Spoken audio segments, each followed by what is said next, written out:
Media మిత్రులందరికీ నమస్కారం.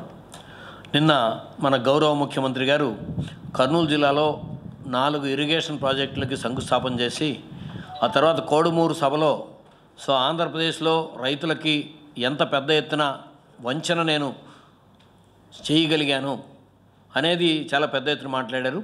దాని మీద ఆయన మాట్లాడిన కార్యక్రమాన్ని తీసుకుంటే నిన్న ఆయన శంకుస్థాపన చేసిన 8,118 కోట్ల ప్రాజెక్టులలో 4 ప్రాజెక్టులో 3 ప్రాజెక్టులు గుండ్రేవుల, వేదావతి ఎత్తిపోతల పథకం, ఆర్డీఎస్ కుడి కాలువ, ఈ 3 ప్రాజెక్టుల్ని చంద్రబాబు నాయుడు గారు ముఖ్యమంత్రి అయిన తర్వాత మొట్టమొదటి స్వాతంత్ర ఉత్సవాలు 2014 ఆగస్టు 15న కర్నూలులో ఆయన పార్టిసిపేట్ చేసి ఈ 3 ప్రాజెక్టుల్ని యుద్ధ ప్రాతిపదికన నేను చేపట్టి పూర్తి చేస్తాను అని చెప్పి హామీ ఇచ్చారు.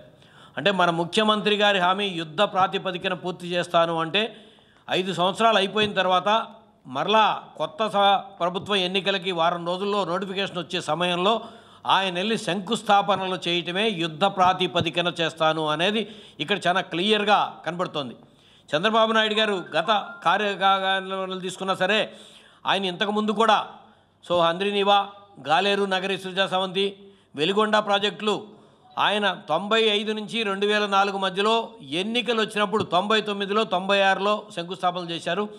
కానీ ఆయన పాలనలో ఒక్క ఇరిగేషన్ ప్రాజెక్టు కూడా అప్పుడు చేపట్ల. సరే, ఇప్పుడు కూడా చేసిన ప్రాజెక్టులను ఒక్కసారిగా తీసుకుంటే గుండ్రేవుల ప్రాజెక్టు, ఇది గుండ్రేవుల ప్రాజెక్టుని రాజశేఖర్ రెడ్డి గారు రెండోసారి ముఖ్యమంత్రి అయిన తర్వాత దీని మీద రంగాపురం దగ్గర ఒక 20 టీఎంసీలతో 2-3 చెక్ డ్యాములు కట్టే అవకాశం ఉంది. భవిష్యత్తులో కర్ణాటక నుంచి ఎగువ వాడకం, నీటి వాడకం పెరిగితే కేసీ కెనాల్ ఆయకట్టు ఇబ్బందికరమైన పరిస్థితి వస్తుందని చెప్పి దాని మీద ఒక డిపిఆర్ రిపోర్టును తయారు చేయమని చెప్పి అప్పుడు ఆయనే దాని మీద ఒక ఆర్డర్ ఇవ్వడం జరిగింది. ఆ తర్వాత కిరణ్ కుమార్ రెడ్డి గారు ముఖ్యమంత్రిగా ఉండగా దీని మీద సర్వే చేశారు.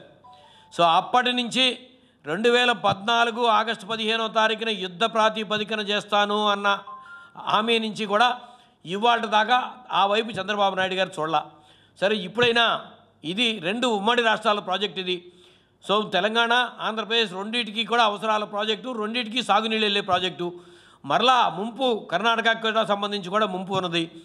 ఎటువంటి మిగతా పక్క రాష్ట్రాలతో ఎటువంటి చర్చ జరగకుండా ఫైనాన్షియల్ అనుమతి, పాలనాపరంగా ఊరికినే అడ్మినిస్ట్రేటివ్ శాంక్షన్ ఇచ్చి ఫైనాన్షియల్ శాంక్షన్ లేకుండా, హెడ్ ఆఫ్ అకౌంట్ లేకుండా, ఫైనాన్షియల్ శాంక్షన్ ఉంటేనే హెడ్ ఆఫ్ అకౌంట్ వస్తుంది. హెడ్ ఆఫ్ అకౌంట్ ఉంటేనే టెండర్లు పిలవడానికి ఛాన్స్ వస్తుంది. నిన్న ఆయన శంకుస్థాపనలకు చేసిన ఖర్చు కూడా వేరే ఇరిగేషన్ ప్రాజెక్టుల నుంచి, సాధారణ ప్రాజెక్టుల నుంచి తీసుకోవాల్సిందే తప్ప ఈ హెడ్ ఆఫ్ అకౌంట్ నుంచి తీసుకునే అవకాశమే లేదు.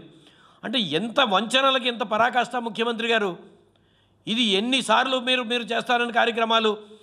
అలాగే రాజకీయాల్లో ఎవరైనా సరే వాళ్ళు ఏ పార్టీనైనా ఎంచుకునే అవకాశం వాళ్ళకు ఉంది. ఒక పార్టీ నుంచి రెండో పార్టీలోకి మారేటప్పుడు ఆ పార్టీ తరపున ఎన్నికైన పదవులకి రిజైన్ చేసి ఆ పార్టీలోకి వెళ్ళాలి. అది ఇంతవరకు ముఖ్యమంత్రి గారు అనేక మంది ఎమ్మెల్యేలు అసలు ఆ కార్యక్రమం తీసుకోవాలా. సరే, సూర్యప్రకాష్ రెడ్డి గారు చంద్రబాబు నాయుడు గారు 4 ఇరిగేషన్ ప్రాజెక్టులు శాంక్షన్ చేశారు కాబట్టి నేను తెలుగుదేశం పార్టీలో చేరుతున్నాను. నాయన తెలుగుదేశం పార్టీలో చేరటం ఆయన ఇష్టం. కానీ ఈ 4 ప్రాజెక్టులు శాంక్షన్ చేశారు కాబట్టి తెలుగుదేశం పార్టీలో చేరుతున్నాననే విషయంలో సూర్యప్రకాష్ రెడ్డి గారు కేంద్ర మంత్రిగా ఉండగా కిరణ్ కుమార్ రెడ్డి గారి ప్రభుత్వం దాని మీద సర్వే జరిపింది.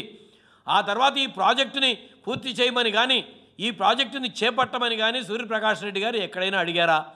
ఓకే, నిజంగానే మీరు ప్రాజెక్టుల కోసమే అయితే నంద్యాల ఉప ఎన్నికల్లో జగన్మోహన్ రెడ్డి గారు గుండ్రేవుల ప్రాజెక్టుని మేము చేపడతాం, దాన్ని మేము పూర్తి చేస్తామని హామీ ఇచ్చారు.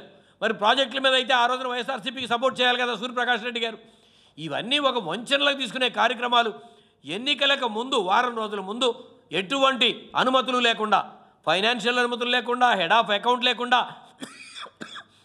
2,890 కోట్లతో ఊరికినే ఒక అడ్మినిస్ట్రేషన్ శాంక్షన్ ఇచ్చి ఎంతమందిని ఎన్ని రకాలుగా వంచన చేస్తారు ముఖ్యమంత్రి గారు.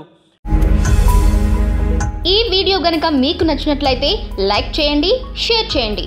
మరిన్ని వీడియోస్ కోసం మా ఛానల్ను సబ్స్క్రైబ్ చేయండి.